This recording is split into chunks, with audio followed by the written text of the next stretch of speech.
শুভ দুপুর আমাদের 3:30-এর আগে তো হয় না।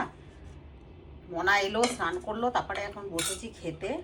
আর আজকে মেনুটা দেখিয়ে দিই, কারণ খিদে পেয়েছে ভীষণ। এখানে দেখো কাতলা মাছের মাথা দিয়ে বাঁধাকপির ঘন্ট। সেটা আমি খাবো না। আমি খাবো না, আমি খাবো না, তুমি খাবো না, আমি খাবো না। এরকম করলে হয় বলো তো? আমার বাড়ির ছেলেমেয়েরা সবজি খাবে না, খালি মাছ মাংস খাবে, আর সমস্ত সবজি আমাকে একা একা খেতে হয়। খাও তুমি। ওই জন্য তো আমার মানে কি বলবো, আর রান্না করতে ভালো লাগে না। আচ্ছা, এটা আছে একটা পাঁচমিশালি সবজি, সাথে সোয়াবিন বড়ি দিয়ে। এটা তো খাবি? ওটা খাবো তো। এটা যেহেতু সোয়াবিন আছে তাই জন্য দারুণ একটা সবজি। এত বাস বাস বাস বাস বাস বাস বাস। খেয়ে দেখ ভালো লাগবে। আর যদি দেখা ওটা কি আছে তারা এটাকে দেখ বলি, এটা আছে বেগুন, আছে কলা, আছে মূলো, পেঁপে, কুমড়ো, বড়ি, আর হলো সোয়াবিন। এইসব দিয়ে একদম দারুণ একটা সবজি করেছি, খুবই সুন্দর।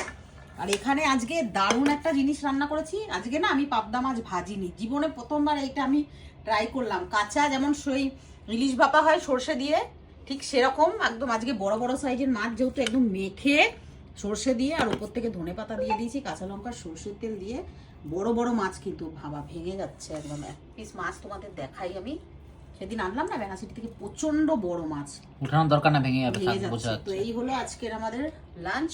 এখন লাঞ্চ করবো আর তরকারি খেয়ে পেট ভরাবো।